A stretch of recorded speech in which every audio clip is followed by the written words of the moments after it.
Radio Así. Así de simple o así de complicado.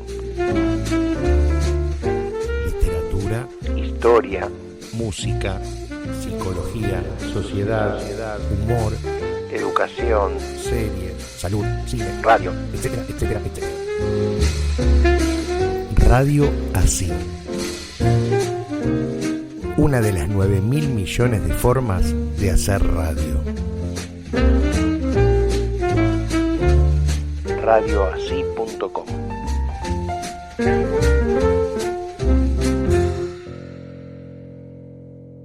Quinta entrega de Radio Así, y hoy vamos a hablar de un binomio, pero no del binomio cuadrado perfecto que aprendimos en nuestra educación, sobre todo secundaria en mi caso. Yo en la primaria no lo trabajé, pero sí tiene que ver con la matemática. Un binomio poco nombrado, se me ocurre, muchísimo menos que el binomio cuadrado perfecto, pero que sí van de la mano, que es la misma matemática con la ideología. Para referirnos al tema, vamos a conversar con Horacio Cárdenas, que es profesor de enseñanza primaria, especialista superior en enseñanza de matemática para nivel primario de GB1 y GB2, formador de docentes, docente de profesorado en enseñanza de la matemática. Es autor de Construir Matemática, Experiencias desde el Aula, publicado en Editorial Paidós, y Diario de Ruta, Enseñar y Aprender en los Tiempos del Renacer Indoamericano, de Editorial Coligüe. Participó en varias publicaciones del ámbito pedagógico. Y sigue su trayectoria con conferencias, charlas, congresos, pero bueno, como se decía, basta de palabras.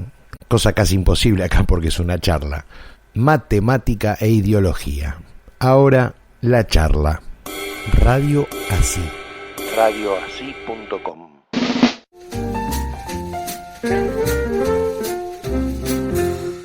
Conseguí un cargo de matemática. Voy a dar matemática y me quedé tranquilo porque no, viste que en momentos políticos medio arduos, entonces digo, qué suerte, no voy a tener que hablar de ideología ni cosas raras. Bueno, ¿Estoy en lo cierto? Te felicito porque conseguiste trabajo en un momento difícil. Ah, bueno, muchas gracias. En algún punto tenés razón. La matemática hace menos ruido ideológico. Es decir, entre nosotros se nota menos. Lo cual no quiere decir que no sea ideológica, para nada. Lo ideológico en matemática no está tanto en el aspecto, en la forma, en los términos, en las palabras exteriores. Lo ideológico en la matemática, y yo creo en la enseñanza toda, en la educación, está en un tipo de vínculo especial de los estudiantes con el conocimiento. Un vínculo, por supuesto, que propone el docente, ¿no?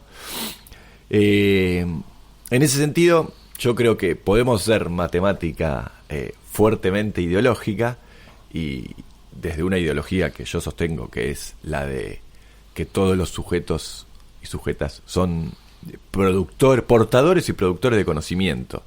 Y eso se puede hacer en un aula sin necesidad de embanderarse, sin necesidad de colgar el póster del Che o de Perón, digamos, ¿no? Digamos que hay una dinámica, una didáctica, una construcción del aprendizaje que es la que la mete en el colectivo de lo ideológico. O sea, ¿aprendés solo la tabla del 2 o construimos el conocimiento? Tal cual, vamos a ponerlo esquemáticamente. Puedo pararme en la clase, en el trabajo que acabo de conseguir, y decir, bueno, ahora yo paso a explicarles un problema de regla de 3. Les presento el problema, les explico cómo se hace la regla de 3, con buena intención, con suavidad, con cariño, repito cómo se hace la regla de 3, aclaro, fíjense que tiene que estar de un lado esta magnitud, del otro la otra, la regla consiste en multiplicar los cruzados y ir por el otro. Bueno, bien, ¿entendieron? Sí, correcto. Ahora les doy 5 problemas para que ustedes repitan, apliquen. Los niños y las niñas se ponen a hacerlo, muchos lo harán bien, se llevarán su felicitado, a otros les costará más. Yo no los voy a despreciar, sino que me acerco y trato de explicarles nuevamente, insisto, estimulo con palabras, pero esa práctica podrá ser, ya digo, muy cariñosa y podrá estar teñida de palabras de ustedes pueden, pero en el fondo lo que muestra esa práctica es yo soy el dueño del conocimiento, yo soy el que sabe, yo muestro, y su función, muchachos, muchachas, es simplemente escuchar, aplicar, repetir. ¿Sí? Quien repite, quien aplica, quien imita mejor, es quien se lleva los laureles, o quien aprende en tal caso. Claro, que sería sostener la idea del aprendizaje, o de el que sabe, el que se parece más a lo que vos decís, digamos, que en general es lo que está teñida toda la educación, ¿no? Exacto. Pero, digamos, hay una forma distinta, y hay una forma ideológicamente distinta, que consiste en tomar o reconocer que esos niños y niñas, por más que tengan 6, 5 o 10 años, no importa, saben muchas cosas sobre el mundo, saben muchas cosas por estar en el mundo, por interactuar en el mundo, y varias de esas cosas que saben, por ejemplo, están ligadas a conocimientos matemáticos. Lo cual no quiere decir que sepan todo sobre el conocimiento matemático, pues si no, ¿para qué irían a la escuela? Pero sí reconocer que saben mucho, y gracias a eso que saben, pueden saber mucho más. Entonces, yo puedo plantarme en la clase, llegar, saludar y decir, bueno, hoy vamos a encarar un problema. Este problema consiste, por ejemplo, en saber cuál de estos dos terrenos, cuál de estos dos lotes, cuál de estos dos rectángulos ocupa más lugar. Y para eso, ustedes hagan lo que quieran, lo que puedan, lo que se les ocurra. Yo no les voy a decir cómo hay que hacerlo, yo no les voy a decir que repitan la forma en que yo lo sé hacer, sino que les propongo un problema, un desafío, un enigma, una pregunta, y ustedes con lo que saben van a poder resolverlo. Y no lo van a hacer solos tampoco, porque acá hay una comunidad, hay un montón de niños y niñas que no son 30 clases particulares. Claro. Es un grupo de 30, pero que interactúa entre sí. Entonces yo les dejo el problema. El problema está claro, ustedes pueden comprender lo que hay que hacer, aunque no sepan cómo se hace, o cómo hacerlo en principio, pero entienden lo que hay que hacer. Bueno, ahora fíjense a ver cuál de estos dos rectángulos es mayor. Y harán lo que puedan, ¿no? Algunos medirán, otros harán algún cálculo, otros empezarán a partirlo, a superponer. Dibujarán dibujitos. Exacto. Y en esos intentos, en esas exploraciones, se va poniendo en juego conocimiento matemático. Hay intercambios entre ellos, hay comparaciones, a ver qué te dio a vos, a ver cómo hiciste, qué pensaste. Y por supuesto, el docente no se retira de ese asunto, ¿no? El docente escucha, participa muy atento, y en algún momento de la clase, como sabe que hay mucho conocimiento circulando, lo que va a hacer es tomar ese conocimiento que estuvo circulando, ponerlo en común, digamos, socializarlo, y eventualmente darle una forma institucional, académica, científica. Una sistematización. Exactamente, una sistematización. Que en este caso podría ser, bueno, si queremos comparar el tamaño o lo que ocupan dos terrenos, dos figuras, y podemos usar una unidad de medida de superficie que algunos de ustedes pensaron que podía ser un cuadradito. Bueno, ese es el metro cuadrado y nos permite comparar, medir cuál es la superficie de los terrenos, y a partir de esa medición ya sabemos cuál es más grande, cuál es más chico, y tenemos una manera incluso de calcularla que ustedes se dan cuenta, que es multiplicar este lado por este lado, la base por la altura. Y ahí aparece el mismo conocimiento que históricamente se enseñó, pero concebido o armado de manera distinta. Alguien podrá decirte, che, loco, tuviste 40 minutos, tuviste a los pibes charlando, discutiendo, haciendo ruido, probando dibujitos, papelitos. Si nosotros ya lo sabemos, ¿para qué le decís? Si yo ya sabe que base por altura. ¿Por qué no empezaste por ahí? Claro. Digamos, ¿por qué no le dijiste? Miren, el base por altura es el área del rectángulo. Bueno, porque ideológicamente hay una concepción distinta. En este caso, la fórmula a la que se llega es la misma, pero ocurre o se produce como el conocimiento construido y circulante en la clase. Es decir, no hace falta que yo lo explicite, pero los pibes y pibas se ven a sí mismos como portadores y productores de conocimiento. Esa fórmula del área no la inventé yo, no la inventamos nosotros, pero sin embargo la comprendimos a partir de nuestro trabajo. O sea, gracias a que somos trabajadores, gracias a que sabemos muchas cosas y interactuamos con esas cosas y transformamos, gracias a eso podemos producir conocimiento.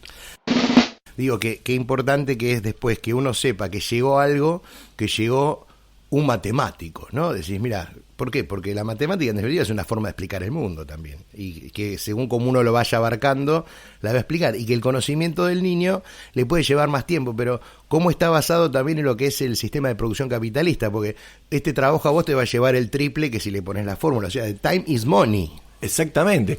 Claro, uno de los fantasmas contra los que pelea la escuela es ese fantasma de que el tiempo, que hay que ganarle al tiempo, ¿no? De que hay que hacer eficiente el tiempo escolar y que cuanto mejor, más rendimiento le saquemos, mejor. Y es como vos decías, una idea tomada de un modelo de producción capitalista, en particular fordista, ¿no? De línea de montaje, donde justamente la línea de montaje lo que se plantea es cómo maximizar el tiempo que tengo el trabajador ahí pagándole su salario. Y la idea no tiene por qué, la escuela no tiene por qué reproducir esa manera de vincularse con el tiempo. Tenemos tiempo en la escuela. Y lo interesante es, en ese tiempo que tenemos, cómo los sujetos, los niños y las niñas, se vinculan con el conocimiento. Si el tiempo es un factor a vencer, el vínculo va a ser distinto, digamos. Y lo cierto es que la producción científica en la historia del mundo, que es larga, nunca estuvo en términos de vencer al tiempo, ¿no? Ni hablar de los filósofos de la antigua Grecia, pero mismo los artífices de la revolución científica europea de la modernidad tampoco es que peleaban contra el tiempo, ¿no? Se tomaban su buen tiempo para pensar las cosas. Radioasí.com. Estamos conversando con Horacio Cárdenas. Yo pensaba, digo, cómo es estos vectores del conocimiento que encubren cierta ideología, que son los manuales, por ejemplo, ¿no? Que en estos últimos años han cambiado un montón, porque cambiaron mucho todo con una base constructivista y todo eso, como también hay una situación ideológica donde a veces apunta al tema del contenido del problema, ¿no? Como un problema en general lo resolvemos con bolitas o con pedazos de chocolate. Bien, ahí tocas un tema interesante, que es, dado que vamos a trabajar con problemas y los problemas se enuncian y esos problemas se enmarcan en una situación, un contexto, es interesante ver qué contexto elegimos para presentar un problema. Claramente, si el problema que presento tiene que ver con cómo tengo 4 albañiles, cuánto tiempo van a necesitar para pintar una pared, y al final esos albañiles capaz que tienen que trabajar 16 horas seguidas, evidentemente estoy trasladando una idea del mundo en ese contexto, ¿no? Incluso si en un contexto de un problema pongo María, la albañil, tiene que construir una pared, vamos a... Hay un toque nuevo. A llamar la atención, ¿no? A poner el dedo en algún aspecto de la sociedad que toca un prejuicio, por ejemplo, que las mujeres no pueden trabajar en la construcción. Pero ahí yo tengo una inquietud o una pregunta. Yo pongo el problema del albañil, de la muchacha albañil. Y eso me puede disparar una interesante discusión acerca de problemática de género, del problema del género. Me puede disparar una interesante discusión. Pero me corro, en tal caso, del contenido matemático. Lo cual no quiere decir que esté mal, pero yo debería pensar eso en términos de una clase de ciencias sociales, para analizar, o de ESI, para analizar cómo la sociedad mira a las mujeres. Claro, si te planteo este problema, ¿qué es lo que te va a llamar la atención? Que María no puede ser albañil. María es mujer y no son albañiles las mujeres. Bien. Y ahí empieza la discusión de la ESI. Exacto. Entonces vamos a hacer una interesantísima discusión de ESI, una interesantísima clase de sociales, pero se apartó el contenido matemático. Entonces por ahí el contexto...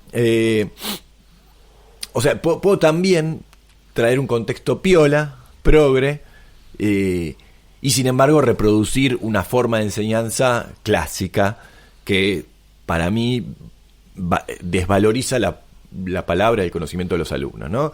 Armo un contexto progre, pero te tiro, chicos, esto se hace así. Dale, ¿cómo no lo saben? ¿No te das cuenta? Claro. Sí. O peor todavía, dale, Jorge, dale, hacé lo que vos podés. Vos sos piola, vos sos inteligente. Ponele onda, loco. Si no le pones onda. Y vos en realidad le estás poniendo onda, pero lo que te enfrentás es una situación que está muy lejana de lo que vos sabés. Entonces, esa enseñanza que genera fracaso puede estar acompañada con dulces palabras, con palabras de estímulo, con palabras de coaching, pero en el fondo demostrarte que no podés. Bueno, la asimetría se demuestra muchas veces con esa cosa, ¿no? Del lugar del poder, que uno, a ver, es obvio que hay roles distintos entre los niños y los adultos, no lo vamos a inventar nosotros, pero una cosa es el sometimiento y otra cosa es el rol distinto de conducir, ¿no? De presentar distintas situaciones para poder generar el aprendizaje, se me ocurre. Sí, e insisto en esta diferencia entre la práctica, la tarea, el trabajo y la palabra, la consigna, el estímulo. Porque desde corrientes actuales de psicología emocional, ¿no? Se plantea que basta con el coaching, el estímulo, el dale que vos podés, el creértela que podés. Obvio que es importante la autoestima, más bien, pero la autoestima depende de lo que yo puedo hacer, no de lo que otro me diga. No hace falta que me digan, dale, no sos un pony, vos sos un pura sangre. Y entonces ahí voy y me llevo el mundo por delante.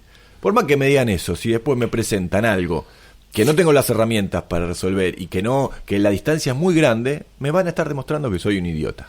Y tomando esto en cuenta de matemática, ¿no? También con lo que empezábamos a hablar, pensaba cómo está valorada por la sociedad que, por ejemplo, una persona inteligente es alguien que sabe de matemática y quizá le entusiasmás, le coacheás la matemática, el tipo es un artista de la hostia.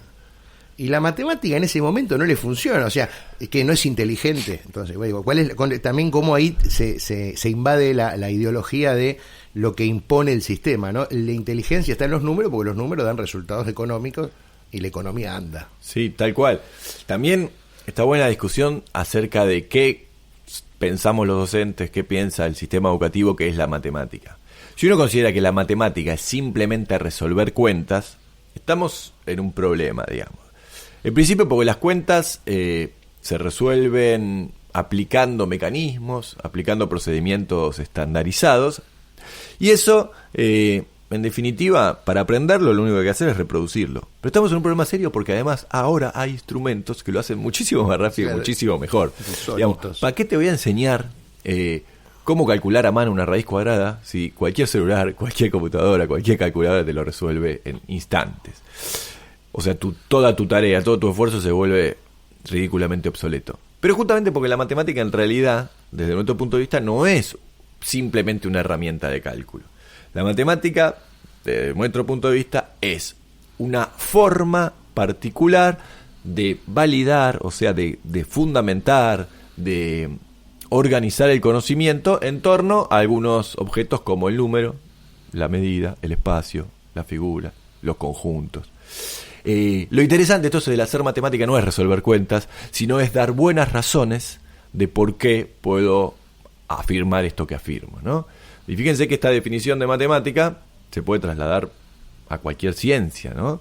Es dar buenas razones de por qué digo lo que digo, de por qué hago lo que hago. Dar una buena razón de por qué este terreno es más grande que este, ¿sí? En términos de puedo cosechar más en este terreno que en este, aunque la forma que tiene es muy distinta y a ojo, ¿no? A ojo pareciera ser que es más grande exacto, uno y no es. Quizá. Y exacto. Entonces, pero yo me encuentro una manera de calcular su área y listo, ya sé cuál es efectivamente más grande. Digo, ¿cómo esto de demostrar, tener forma? Estamos hablando de argumentar, ¿no? Exacto. Y el tema de la argumentación atraviesa las ciencias sociales, las ciencias naturales y las prácticas del lenguaje desde el punto hasta de la organización de la argumentación. Ahora, siempre tengo esta duda, ¿no? Estaría bueno poder pensar que también en la escuela no se subdividan tanto las materias, ¿no? Trabajar, se me ocurre un concepto de la matemática relacionado con un concepto social, ¿no? Yo pensaba en los inmigrantes de fines del siglo XIX, expectativas, costos, cuánto generó de dinero, cuánto perdió, a qué venían. O sea, cómo se podría hacer todo un pool donde uno enseñe y no nada más que matemática, lenguas sociales, ¿no? Sí, coincido bastante en parte. También creo que cada área tiene su especificidad, su especificidad. Y que justo la matemática además es la que se recorta bastante de las demás, ¿no? Se separa, porque la matemática crea su propio objeto. La matemática es una disciplina que crea su propio objeto de conocimiento. Digamos que las ciencias sociales y las ciencias naturales y la ciencia del lenguaje, en tal caso las prácticas del lenguaje, ya lo tienen al objeto de conocimiento, está ahí. La matemática lo inventó, digamos, ¿no? El número, la extensión, son inventos de la propia disciplina matemática. Pero es cierto lo que vos decís, en algunos aspectos hay vínculos muy interesantes. La economía me parece que es una ciencia que vincula lo social y lo matemático de una manera muy, muy, muy interesante, ¿no? Radioasí.com. Seguimos conversando con Horacio Cárdenas, docente. Yo lo pensaba con esto de los problemas, ¿no? Y ¿por qué no podría uno generar sus propios problemas? ¿Y por qué no podría decir uno, mira, si un obrero o un trabajador, y hablamos de clase ya que estamos, ¿no? Gana tanto y la leche estaba tanto y compraba tantos litros de leche. Ahora, ¿cuántos puede comprar? Y meterse en algo que, más allá de ser ideológico, no es cotidiano. Y lo cotidiano es ideológico porque es existente. Y lo existente es ideológico. Exacto, sí. Y aparte, la matemática puede venir muy bien para desentrañar ciertos engaños que son necesarios para esa explotación social, ¿no? Por ejemplo, un ejemplo sencillo, esquemático es: Jorgito, escúchame una cosa, estamos complicados, te voy a bajar el salario un 20%, pero no te preocupes, yo te bajo el salario del 20%, el mes que viene te lo voy a subir un 20% de ese salario. Ahí está. Y vos decís, bueno, tranca, no pasa nada, me bajaron el 20, pero después me suben el 20. Y si yo te hubiera dicho, te bajo 20 pesos y después te subo 20 pesos, sí estamos en la misma. Entonces yo te digo que te bajo el salario 20%, cuando después te subo el salario un 20%, va a ser un 20% del salario reducido. De modo que el aumento no va a compensar al descuento, digamos. Claro, si yo ganaba 100 y me descontaste 20, voy a ganar 80. Ahora, si me das el 20 de 80... es un quinto de eso, 16 pesos más. O sea, voy a ganar 96 después. Y antes estaba ganando 100 y ahora 96. Entonces, opa. Y ahí estaría, es un lindo problema para hacer. Claro que yo sí. Lo pensaba con esto de las inmigraciones, ¿no? Digo, a veces uno mezcla esto que decíamos sociales, que es con esta xenofobia actual que hay sobre la invasión que nombran en la televisión tranquilamente de los compatriotas latinoamericanos, y con los porcentajes de los censos desde 1869 hasta el 2010, el porcentaje de inmigración de ultramar se fue modificando a lo bestia, pero la inmigración continental siempre estuvo entre el 1,7, el 2,3, es la misma. O sea, qué bueno sería hacer ese problema donde vos tomás los datos censales y lo transformás en una cuestión de dónde había más, cuándo había menos, ¿no? Sería una posibilidad también de trabajar. Sí, totalmente. La estadística es una rama de la matemática que viene muy bien para cuestionar algunos discursos como esos, ¿no? Pero insisto, también ahí veo fuertemente el dato social y el estudio social. Este discurso, ¿no? No podemos salir porque nos están matando, la inseguridad es cada vez mayor. Es cierto que existe una inseguridad a partir del delito, y es cierto que hay mucha gente que la pasa muy mal y hasta muere por robos, digamos, al voleo, por ejemplo. Pero también es cierto que la principal causa de muerte en Argentina no es esa. Es muchísimo mayor, por ejemplo, la cantidad de muertes en Argentina más grande es por accidentes de auto. Claro. Y a nadie se le ocurre decir, no hay que salir más en auto, ¿no? Y muchas veces como consecuencia del consumo de alcohol también. Por ejemplo, que es legal. Entonces vos si te estás manejando datos estadísticos y aparte también reflexionás sobre la vida cotidiana, ¿no? Como una forma de hacer una crítica a la vida cotidiana, que sería una manera. Pensaba en vos como también formador, ¿no? De docentes. ¿Cómo se encuentra el docente, el futuro docente, con este aprendizaje propio de la matemática de su época, con esta propuesta de matemática que se genera, calculo, desde tu trabajo y desde algunos otros colegas, supongo también? Bien, muy bien planteada la pregunta, porque estás reconociendo una situación, y es que, es cierto, la gran mayoría de los estudiantes que ingresan al profesorado llegan habiendo transitado una experiencia personal de formación en el sistema educativo en torno a la matemática, por ejemplo, que no es la que queremos transmitir, digamos, ¿no? Todas quienes llegan al profesorado pasaron por su nivel inicial, primaria y secundaria, seguro, pues si no podían entrar al profesorado, claro, y tuvieron matemática. Y la experiencia de enseñanza o de aprendizaje para ellos de matemáticas fue seguramente una repetitiva, aplicacionista, ¿no? La pregunta la plantea muy bien, ¿qué hacemos con eso, no? Le decimos, hey, chicas, olvídense de todo eso, ahora se enseña así, esto porque está hay de un saber moda. previo también. ¿No? El futuro docente vienen con un saber previo también, que cuando uno lo toma con el niño o la niña que dice, bueno, ellos saben, bueno, el futuro docente también sabe. Exactamente, y aparte, ¿qué hacemos con eso? Eso no es un saber previo de, a ver, vos te sabés la capital de Namibia, eso es un aspecto, un dato. Este saber previo, si se quiere, es una experiencia fuerte, fuertísima, de 14 años de haber transitado una actividad matemática particular.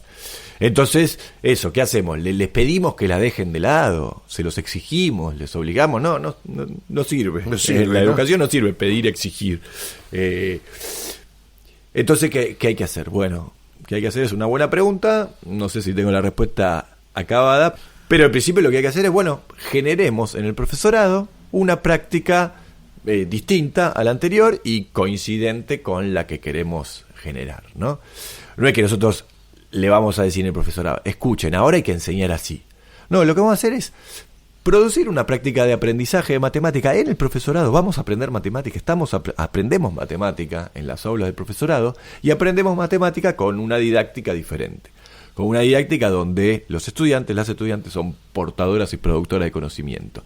Resuelven problemas, discuten entre ellos, llegan a conclusiones con esos problemas, ponen en juego conocimientos y se sistematizan, se ordenan, se formulan, se institucionalizan. Bueno, esa práctica de aprendizaje de matemática en el profesorado se hace y además se convierte en objeto de reflexión. Claro, se vivencia lo que se trata de enseñar, digamos. Exactamente, esquemáticamente, digamos, la primera hora hacemos matemática aprendiendo matemática, no disfrazándonos de niños, aprendiendo matemática de gente de 20 y pico de años, 30, 40. Y la segunda hora decimos, a ver, ¿qué hicimos en esta primera hora? ¿Cuál fue la posición de ustedes como estudiantes? ¿Cómo intervinimos los docentes? ¿Qué es lo que estuvo pasando? Es muy esquemático lo que estoy diciendo, pero se entiende la idea, ¿no? No, obviamente, reflexionar sobre la práctica, no ser sujeto pasivo, como decíamos, porque esta forma de lidiar con pensar en el saber por parte del docente no es nada más que con los niños, también con los adultos. O sea, vos sos formador de formadores y si te parás en el mismo rol que no querés que se pare el pibe, también la estamos errando. ¿Qué te parodi? Y alguien podrá decir, che, pará, el profesorado son 4 años y estuvieron 14 en el sistema educativo. ¿Alcanza para peleársela? No sé, es una buena pregunta si alcanza para peleársela. Es lo que hay. No es poco, 4 años tampoco, no es poco. Y si esa práctica, además de formación docente en el profesorado, es rigurosa, tiene sentido, es intensa, esa práctica yo creo, y lo veo, se apropia en los estudiantes, ¿no? También es poner en duda esto, ¿no? Siempre se está esta discusión, que a veces cuando uno sale de un aula de primaria, sale a los 12 años, y a veces entra por primera vez después como docente, y esta impronta que tienen sus propios docentes con uno, y lo que son los padres también, que te dicen, ¿cómo le enseñas? Es para dividir ahora, antes era más fácil. No se generan esas cosas donde hay una misma oposición del alumno docente que dice, mi hermano le enseña la división y no entiende nada, antes era más fácil, no suceden ese tipo de cosas. Hay un poco de eso, es verdad. Es cierto que esto, como maestro de primaria, he visto que las familias observan que sus hijos están aprendiendo, por ejemplo, a dividir, que es uno de los grandes contenidos de la primaria, y aparece una forma distinta que los padres transitaron, ¿no? Y siempre genera cierta incomodidad, cierta duda. De todos modos, lo que yo he visto y lo que he percibido y experimentado es que no se generan grandes conflictos. ¿Por qué? Porque los padres, las familias ven a sus hijos interesados, productores, entusiasmados con eso que están haciendo. Y cualquier padre que vea a su hijo en ese talante, no creo que le preocupe demasiado. Sí, es verdad que se acercan y dice, che, a ver, ¿cómo es esto? ¿Qué le están enseñando? Me llama la atención. Choclo. Claro, hacen un choclo, me llama la atención. Y recuerdo que en reuniones de padres de familias ha pasado. Y bueno, también hicimos brevemente, pero esta experiencia con las familias, ¿no? De una pequeña clasecita de matemática, donde también las familias se ubicaron como productores y dijeron, ahora entiendo lo que están haciendo, ¿no? Porque justamente la escuela tradicional es la que hace algo antinatural, llamemos, o algo espantoso. En torno al cálculo, las familias, incluso las familias de sectores populares, las familias que tienen menos nivel de instrucción, sin embargo, por ejemplo, en torno al cálculo tienen muchísimas estrategias espontáneas de cálculo mental, ¿no? De uso de propiedades no formales, no explícitas, pero las usan, digamos, ¿no? Puede haber un verdulero casi analfabeto que sepa que 3 kilos salen 90 pesos, cuando te salen 5, y te lo calcula perfectamente, digamos, ¿no? Y no tiene que hacer ni una regla de 3. Juega con los números y juega con las propiedades de los números y con las propiedades de la proporcionalidad directa. Entonces, lo que hizo la escuela tradicional es negar eso, olvidarlo, desconocerlo. Lo que hace esta postura es, bueno, traigamos eso, involucremos ese conocimiento, pero no para que se quede ahí, digamos, sino para generalizarlo, para extenderlo, para descontextualizarlo de la verdura y llevarlo a las propiedades más generales de la proporcionalidad directa. Al final ahora me doy cuenta que me voy a tener que meter con la ideología si doy matemática. Y me parece que sí, que no te queda otra. Aunque hagas de cuenta que no, estás.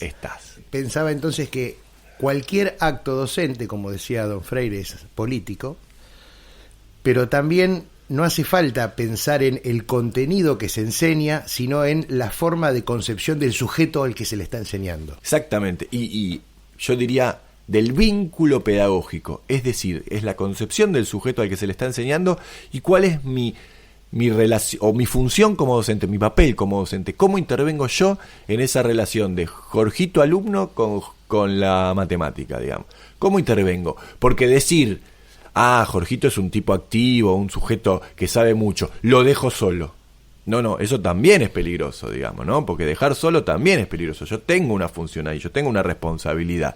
Yo sé que Jorgito sabe mucho, yo sé que Jorgito puede y lo va a hacer, pero en la medida en que yo también intervenga, porque yo soy quien interviene sobre el objeto de conocimiento, yo soy quien hace a Jorgito poner palabras a lo que hizo. El que tiene intencionalidad. Exactamente. La docencia es intencionalidad. Y aparte, intervención. La intervención, que Jorgito pueda resolver eso, también le puede necesitar saber que lo puede ayudar a otro a generar conocimiento, y eso también sería una práctica de enseñanza más allá de la matemática. Tan simple como esa que acabas de sugerir.